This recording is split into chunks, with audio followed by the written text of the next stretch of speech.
नमस्कार साथियों, यदि आपके साथ भी कोई ब्लैकमेल, हाउस अरेस्ट या फिर किडनैपिंग या फिर विभिन्न सोशल मीडिया जैसे इंस्टाग्राम, फेसबुक, यदि इनसे रिलेटेड कोई एसएमएस, कॉल या लिंक आता है तो आपको क्या करना चाहिए, इन सभी सवालों के जवाब देने के लिए आज हमारे साथ जुड़े हैं रघुराज थाना प्रभारी सर रघुराज सर।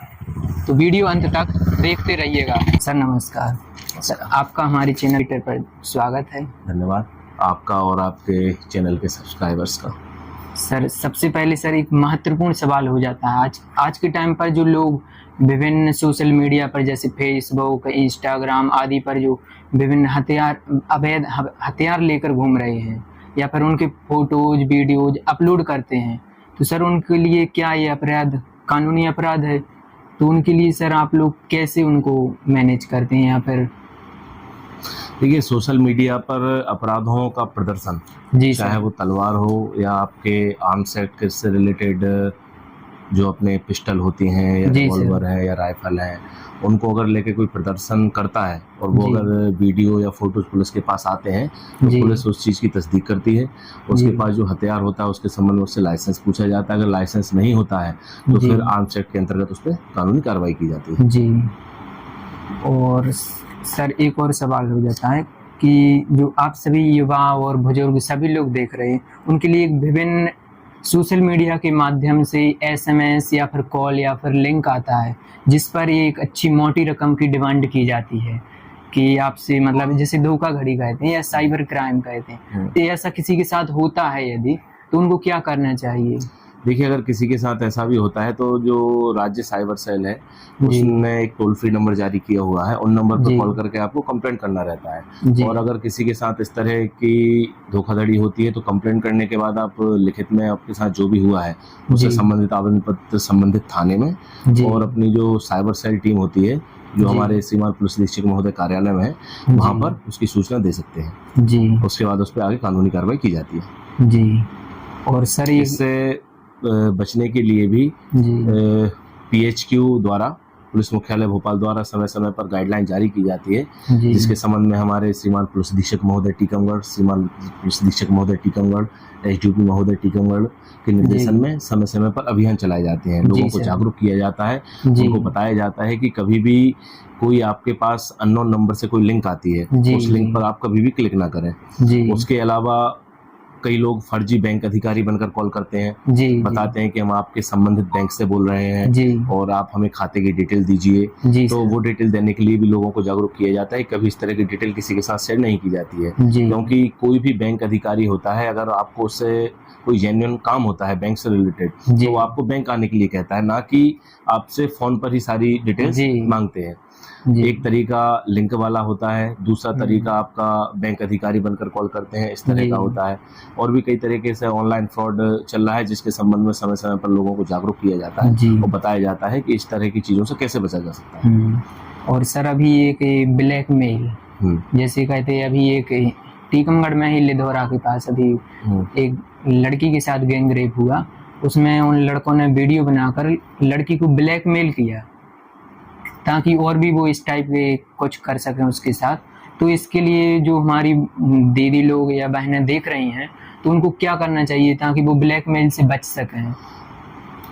इसमें हमारे समाज की ही बहन और बेटियों को सबसे पहले तो किसी भी व्यक्ति पर भरोसा नहीं करना चाहिए जो आपका परिचित नहीं है, जो आपके परिवार से रिलेटेड नहीं है। ऐसे किसी व्यक्ति पर भरोसा करके और उसकी बातों में आकर किसी भी तरह का वीडियो इस तरह की चीजें बनाने की अनुमति नहीं देनी चाहिए और ना ही बनवानी चाहिए जी सर।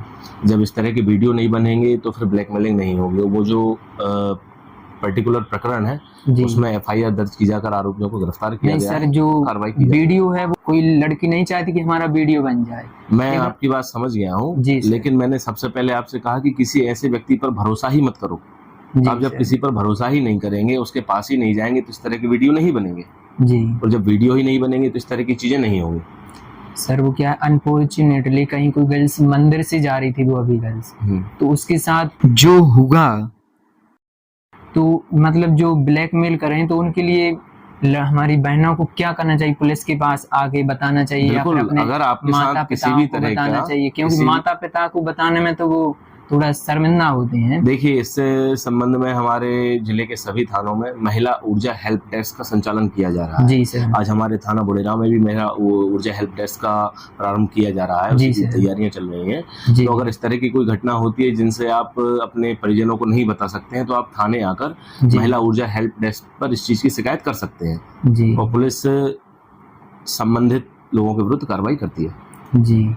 और सर एक अभी हाउस अरेस्ट चल रहा है फिलहाल में, कि कोई कॉल आता है कि हमने आपके लड़के को अरेस्ट कर लिया, आप इतनी रकम की डिमांड, भारी रकम की डिमांड की जाती है, या फिर कोई आपके लड़के का एक्सीडेंट हो गया, या फिर कुछ भी, या आपके लड़के को मैंने किडनैप कर लिया, तो इसके लिए माता पिता को क्या करना चाहिए? देखिए, जो आप पहले बताया आपने हाउस अरेस्ट जैसा कोई भी टर्म कानून में है ही नहीं जी। कि आपको ऑनलाइन कोई कॉल करके कहे कि आपको हाउस अरेस्ट किया जाता है। इस तरह जी की पुलिस कार्रवाई करती नहीं है। अगर आपके पास इस तरह का कोई कॉल आता है तो आप अपने संबंधित थाने में जरूर संपर्क करें। जी। तो इससे बचा जा सकता है। जी। और सर यदि कोई नाबालिगा है, वो घर से भाग जाती है, या मतलब कोई भी लड़का उसको धमकी दे के या कुछ भी इस बात से, या फिर वो खुद अपने मन चाहे भाग जाती है घर से, तो सर माता पिता को क्या करना चाहिए? उसमें पुलिस कानून व्यवस्था क्या रहती है? अगर कोई बच्ची अपने घर से भाग जाती है तो सबसे पहले माता पिता का दायित्व है कि अपने संबंधित थाने में आकर संपर्क करें, वहां पर उनकी रिपोर्ट दर्ज कराएं। उसके बाद पुलिस उनको ढूंढने का प्रयास करेगी। अगर कोई बेटी अपनी मर्जी से गई है जी, तो जब वो बेटी आएगी तो उससे पूछताछ की जाएगी। अगर वो अपने साथ कोई अपराध होना बताती है तो फिर संबंधित धाराओं में प्रकरण पंजीबद्ध कर आगे कार्रवाई की जाती है। जी। और अगर कोई उसको बहला फुसलाकर जबरदस्ती भगाकर ले जाता है तो उसके विरुद्ध कार्रवाई की जाती है। जी। और सर अभी आप बुढ़ेरा थाने में नए प्रभारी के रूप में पदस्थ हैं, तो सर आपने सबसे पहले पुलिस व्यवस्था में कौन सा अच्छा कार्य किया है? सबसे पहले मैं लगभग इस टीकमगढ़ जिले में 7-7.5 साल से हूँ। जी सर। और पुलिस व्यवस्था में जो पुलिस कार्य करती है वो सभी अच्छे कार्य ही होते हैं। जी सर। पुलिस की जिम्मेदारी ही है कि समाज में कानून व्यवस्था बनी रहे जी, और अपराधों पर नकेल कसी जाए, जिससे लोग स्वतंत्र होकर अपना जीवन यापन कर सकें। और पुलिस का हर एक कार्य उसी उद्देश्य को पूरा करने के लिए होता है। जी सर। और वही हम लोग करते हैं। जी सर। ऐसे हम कोई पर्टिकुलर कार्य बताएंगे तो अन्य कामों की उपेक्षा करना होगा। जी सर। तो पुलिस के जो रेगुलेशंस में और जो कानून में काम है वो सभी काम लोगों की अच्छाई के लिए होते हैं। जी सर। सर एक होता है इन्वेस्टिगेशन पुलिस करती है, तो सर इसमें आप लोग ये मेंटल एप्टीट्यूड कहते हैं, जैसे आप लोग कैसे अप्रोच लगा लेते हैं? जैसे सर मैंने अभी आपसे पहली बार जब बात की थी, सर आपने इन्वेस्टिगेशन की तरह ही मुझसे ना जाने कैसे आपने मेरी एज और आप क्या कर रहे हैं, पतले हैं, मोटे हैं, वजन, हर चीज बता दी थी सर। इसमें आप अच्छा, जब मैंने आपसे फोन पे पहली बार जी सर, देखिए, जो बोलने का आपका तरीका होता है, जो आपकी आवाज होती है, उससे आप व्यक्ति के व्यक्तित्व के बारे में पता कर सकते हैं। जी। यदि कोई व्यक्ति, तुमने जैसे कहा कि मैं पतला हूँ या मैं मोटा नहीं, तो जो तुम्हारी आवाज है उस आवाज को अगर कोई पुलिस वाला सुनेगा तो वो बगैर तुम्हें देखे एक बार में बता देगा कि तुम बहुत ज्यादा हेल्दी नहीं होगे। जी सर। ठीक है। और एज के हिसाब से भी आवाज वेरी करती है। इसी प्रकार तो सर चोरों को भी पकड़ लेते होंगे आप। वो इन्वेस्टिगेशन का पार्ट अलग होता है, उनसे पूछता है बस का। सर जैसे अभी कोई न्यू स्टूडेंट है और सर वो भी आपकी तरह बिल्कुल इसी सीट पर आना चाहता है इसी प्रकार, तो उसको सबसे पहले क्या करना चाहिए? देखिए, अगर मैं जैसे मेरी भर्ती हुई थी सन 2016 में सब इंस्पेक्टर के पद पर, तो राज्य शासन सब इंस्पेक्टर की भर्ती निकालता है। जी सर। उस भर्ती के लिए मिनिमम क्वालिफिकेशन होती है ग्रेजुएशन आपकी किसी भी सब्जेक्ट से हो सकती है। तो उसका फॉर्म फिल करेंगे आप। फॉर्म फिल करने के बाद उसमें सबसे पहले होता है रिटन टेस्ट। रिटन टेस्ट 2 होते हैं, एक जनरल एप्टीट्यूड होता है, जनरल नॉलेज का होता है, एक हिंदी प्लस इंग्लिश का होता है। वो दोनों पेपर आपके ऑप्शनल होते हैं, उनमें आपको पेपर क्लियर करना पड़ता है। जब आपका पेपर क्लियर हो जाता है तो फिर आप फिजिकल के लिए क्वालिफाई कर पाते हैं। फिजिकल में पहले 800 मीटर की रनिंग होती थी, अब 800 मीटर की रनिंग भी होती है, साथ में गोला फेंक होता है, साथ में लॉन्ग जंप होती है। जी सर। तो वो भी आपको क्लियर करने पड़ते हैं। फिर जब आप मेरिट में आ जाते हैं तो मेरिट के हिसाब से फिर आपको पोस्ट अलॉट होती है। जी। और सर आज के टाइम पर स्टूडेंट सर इसकी प्रिपरेशन कैसे करें, ऑनलाइन या फिर ऑफलाइन? देखिए, ऑनलाइन जो स्टडी है वो अभी कोरोना के बाद से बहुत ही ज़्यादा मतलब लोगों द्वारा की जा रही है, क्योंकि जी सर। कोरोना के समय पे सारे इंस्टीट्यूट्स बंद हो गए थे, लोगों का आना जाना बंद था, तो फिर लोग ऑनलाइन तैयारी को प्रेफर करते थे। जी। ऑनलाइन तैयारी आपको जानकारी तो दे सकती है, लेकिन आपके डाउट क्लियर नहीं हो सकते उसमें, जी सर। क्योंकि हर डाउट आप ऑनलाइन क्लियर नहीं कर सकते। जैसे जी कोई सर, व्यक्ति अगर हाँ। ऑनलाइन पढ़ा रहा है, 50 स्टूडेंट को पढ़ा रहे हैं, जी। तो वो पॉसिबल ही नहीं होता है। जी सर। लेकिन ऑफलाइन क्लासेस जो होती हैं उसमें आपका लोगों से इंटरेक्शन होता है, टीचर के हाँ। पास में होते हैं आप, तो छोटे डाउट हो बड़े डाउट हो आप आसानी से जी। क्लियर कर सकते हैं। जी सर। तो ऑनलाइन की बजाय ऑफलाइन क्लासेस ज़्यादा बेहतर रहती हैं, लेकिन आज के समय में ऑनलाइन क्लासेस चल रही हैं और कई लोग ऑनलाइन क्लासेस से भी एग्जाम क्लियर करते हैं। हाँ। तो वो फिर पढ़ने वाले के ऊपर होता है कि वो ऑनलाइन क्लास में कितनी मेहनत कर रहा है, जी कितना उस सर। पर ध्यान दे रहा है। जी सर। और सर शॉर्ट नोट्स भी बनाना चाहिए क्या इसमें? शॉर्ट नोट्स का देखिए, शॉर्ट नोट्स से आपको नॉलेज नहीं मिलता है। जी। आप एक लाइन लिख लेंगे, उसी एक लाइन को रटेंगे, लेकिन आपको उसके पीछे जो पूरी हिस्ट्री है, जो पूरा जी। घटनाक्रम है, वो आपको पता नहीं होता है। जी। तो आप जितना ज़्यादा डीपली पढ़ाई करेंगे, जितना ज़्यादा किसी सब्जेक्ट के बारे में पढ़ेंगे, उतना अच्छा आपको उस सब्जेक्ट के बारे में बेहतर नॉलेज मिलेगा या किसी जी। पर्टिकुलर टॉपिक के बारे में। शॉर्ट जी। नोट्स बहुत ज़्यादा फायदेमंद नहीं होते हैं। जी।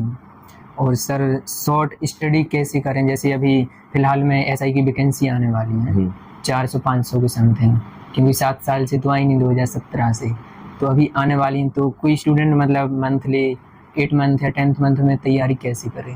देखिए, 8 मंथ कई लोग 8 मंथ में भी करते हैं, कई लोग 6 महीने में भी तैयारी करते जी हैं, कई सर। लोग 3 साल में तैयारी कर पाते हैं। जी तो सर। सबसे पहले तो ये है कि आपका जो बेस है वो जी। कितना मजबूत है। जी। क्योंकि जो पहला पेपर होता है 100 नंबर का, उसमें जी। इंग्लिश होती है 30 नंबर के लगभग और लगभग 70 नंबर की होती है हिंदी। जी। अगर आप हिंदी मीडियम के स्टूडेंट हैं तो आपको उस पेपर में आप अच्छा स्कोर कर सकते हैं, जी सर। क्योंकि उसमें जो मोस्ट सवाल होते हैं वो आपके ग्रामर से रिलेटेड होते हैं जी। हिंदी के, और जो हिंदी मीडियम का स्टूडेंट होता है वो अन्य मीडियम की अपेक्षा उसमें स्कोर कर सकता है। आपको जी। इसमें कम से कम आपके 85 to 90% आपका इसमें होना चाहिए 100 जी। सवालों में से, क्योंकि जो सेकंड पेपर होता है जनरल अवेयरनेस का, उसमें जी। मैथ्स भी होती है, रीजनिंग भी होती है और जनरल स्टडीज होती है। जी। जनरल स्टडीज में बहुत सारे सब्जेक्ट होते हैं, तो जी। जरूरी नहीं है कि आप हर सब्जेक्ट को पूरा कंप्लीट कर पाए, जी। तो उसमें लोगों का स्कोर कम रहता है। जी। तो उस स्कोर को कवर करने के लिए आपको पहले वाला जो पेपर है उसमें 85 to 90% आपको कवर करना ही पड़ेगा। जी। उसमें अगर आपके 90 नंबर होंगे तो यहाँ पे अगर आपके 70 नंबर भी आएंगे तो आप उस जगह तक कट ऑफ तक पहुंच सकते हैं। जी सर, बहुत बहुत धन्यवाद, आपने जो धन्यवाद। समय निकाला यहाँ हम पर लोगों के लिए, आपको भी बहुत बहुत धन्यवाद, आंसर दिए। आपके चैनल को धन्यवाद हमें समय देने के लिए। धन्यवाद और सर। जागरूकता से संबंधित जो अभियान हमारे पुलिस मुख्यालय द्वारा चलाए जाते हैं, हम जी हमारे सर। एसपी महोदय के निर्देशन में, अतिरिक्त पुलिस अधीक्षक महोदय के निर्देशन में और एसडीओ महोदय के निर्देशन में अभियान चलाते हैं। जी। उनके बारे में भी मैं आपके सब्सक्राइबर को और जो आपके चैनल के व्यूअर्स हैं उनको बताना चाहूँगा जी सर। कि एक हमारा अभियान चलता है यातायात नियमों का पालन करने के संबंध में। जी। आज के समय में जो एक्सीडेंट्स होते हैं और उनमें अगर किसी व्यक्ति की मृत्यु होती है तो उसका सबसे बड़ा कारण होता है सिर में चोट लगना। जी अगर सर। आपके सिर में चोट नहीं लगेगी, आपके हाथ में लगेगी, पैर में लगेगी, तो भी आप सर्वाइव कर जाएंगे और आपके बचने के चांसेस बढ़ जाते हैं। जी। लेकिन अगर आप हेलमेट नहीं लगाए रहेंगे और उसके बाद अगर सिर में चोट लगती है तो फिर बचने के चांसेस बहुत कम हो जाते हैं। जी। लोगों से जब हम हेलमेट खरीदने के लिए, हेलमेट लगाने के लिए बोलते हैं तो उनकी सोच ये होती है कि पुलिस चालान बनाती है इस वजह से हेलमेट लगाने का बोल रही है। इसमें हमारा कोई व्यक्तिगत हित नहीं होता है। जनता के लिए, लोगों की सुरक्षा के लिए हम हेलमेट लगाने के संबंध में अभियान चलाते हैं। जी। और अगर कोई व्यक्ति हेलमेट लगाएगा तो वह शासन के नियमों का पालन करेगा, उसका चालान भी नहीं होगा। साथ में अगर उसके साथ कोई दुर्घटना घटित होती है तो उसके सही सलामत रहने की संभावना भी बढ़ जाती है। इसलिए हम लोगों से अपील करते हैं कि आप हेलमेट लगा के चलें। सेकंड है हमारा ऑनलाइन फ्रॉड। ऑनलाइन फ्रॉड के संबंध में भी हम लोगों को जागरूक करते हैं। जैसा आपने बताया था कि लिंक आती हैं या जैसे कौन बनेगा करोड़पति के नाम से आ जाता है, हाँ। बैंक वाले बन के कॉल करते हैं। जी तो इस तरह की किसी भी वीडियो, लिंक, मैसेज या कॉल पर बिल्कुल भी आपको वो जो कह रहे हैं आपको वह बात मानकर उनको जानकारी नहीं देनी है। अगर आप इस तरह की जानकारी देंगे तो आपके साथ कभी भी फ्रॉड हो सकता है। आजकल एक पीएम किसान निधि के नाम से भी लोगों के पास लिंक आती है, उससे भी लोगों के पैसे कट जाते हैं। तो इस तरह की किसी भी अननोन लिंक पर कभी भी क्लिक नहीं करना चाहिए। एक अभियान और है हमारा जी। बेटे और बेटियों की पढ़ाई के संबंध में। जी। बुंदेलखंड क्षेत्र में हमारा टीकमगढ़ जिला आता है। बुंदेलखंड क्षेत्र में बच्चों और बच्चियों को पढ़ाई के समान अवसर कई जगह पर नहीं मिल पाते हैं। जी। कहीं कई ग्राम इतने ज़्यादा पिछड़े हैं कि वहाँ पर बेटियों को 8वीं के बाद पढ़ाया नहीं जाता है। तो इस बारे में हम लोगों को जागरूक करते हैं कि यदि कोई बेटा या बेटी पढ़ना चाहता है तो उसकी प्रॉपर पढ़ाई की व्यवस्था करने की जिम्मेदारी शासन की है। शासन उनको सुविधाएं भी देता है, लेकिन घर वाले भेजते नहीं हैं। तो उन लोगों से भी हम अपील करते हैं कि सभी बेटे और बेटियों सभी को पढ़ाई के लिए समान सुविधाएं उपलब्ध कराएं और सभी को पढ़ाएं। जी। और अभी आने वाले 1 से 1.5 महीने 2 महीने में हमारे पूरे भारतवर्ष में विभिन्न त्यौहार मनाए जाते हैं। जैसे गणेश चतुर्थी होता है, उसके बाद आपका नवदुर्गा देवी जी का कार्यक्रम होता है, उसके बाद दिवाली है, दशहरा है। तो इस दौरान भी लोगों से शांति व्यवस्था बनाए रखने के लिए अपील की जाती है, तथा साथ में जो साउंड सिस्टम का उपयोग करते हैं, हर पंडाल में डीजे लगाए जाते हैं। तो जो शासन द्वारा जो गाइडलाइन जारी की गई है कि आपको मिनिमम 1 या 2 ही बॉक्स रखने की अनुमति होती है, तो वही 1 या 2 ही बॉक्स रखे जाएँ और उसके लिए भी शासन से प्रॉपर अनुमति लें। और जिनमें लाइटिंग की व्यवस्था की जाती है पंडालों में, तो लाइटिंग वालों से भी हमारा विशेष अनुरोध रहता है कि जितनी भी आप वायरिंग कर रहे हैं, जो भी आप लाइटिंग की अस्थायी व्यवस्था बना रहे हैं, उसको इतना सुरक्षित रहे कि उससे किसी व्यक्ति को करंट ना लगे, क्योंकि करंट लगने से फिर व्यक्ति हताहत होता है। पंडाल में बहुत सारी फिर अव्यवस्थाएं फैलती हैं। लोगों की सुरक्षा के लिए ये चीज़ें भी बताई जाती हैं। कई गैंग आते हैं बाहर से। बुंदेलखंड में क्या होता है कि जो पुरुष वर्ग होता है वो अक्सर या तो खेतों में होता है या बाहर काम के लिए जाता है। घर पर माताएं बहनें रहती हैं, तो लोग आते हैं, बोलते हैं कि आपके जो आभूषण है या ज्वेलरी है वो हम उनको चमका देंगे कम पैसे में। तो इस तरह के लोगों से भी दूर रहें। वह लोग आते हैं और आपको चकमा देकर आपकी ज्वेलरी लेकर चले जाएंगे, आपको पता भी नहीं चलेगा। इस तरह भी लोगों को बचने के लिए जागरूक किया जाता है। और भी हमारे कई अभियान चलाए जाते हैं जिनके संबंध में लोगों को जागरूक किया जाता है। और जनता से हमारी यही अपेक्षा है कि मैं स्थानीय की बात नहीं कर रहा, जो भी व्यूवर्स देख रहे हैं जहाँ भी वो रहते हैं, अगर आपको किसी अपराध घटित होने के संबंध में जानकारी है या कोई अवैध क्रियाकलाप आपके आसपास हो रहा है, तो उसकी सूचना संबंधित थाने में देने का आपका कर्तव्य बनता है। और सभी से मेरी अपील है कि पुलिस का सहयोग करें, जिससे कि हमारा समाज सुरक्षित रह सके और सभी लोग शांति से यहाँ पर रह सकें। धन्यवाद।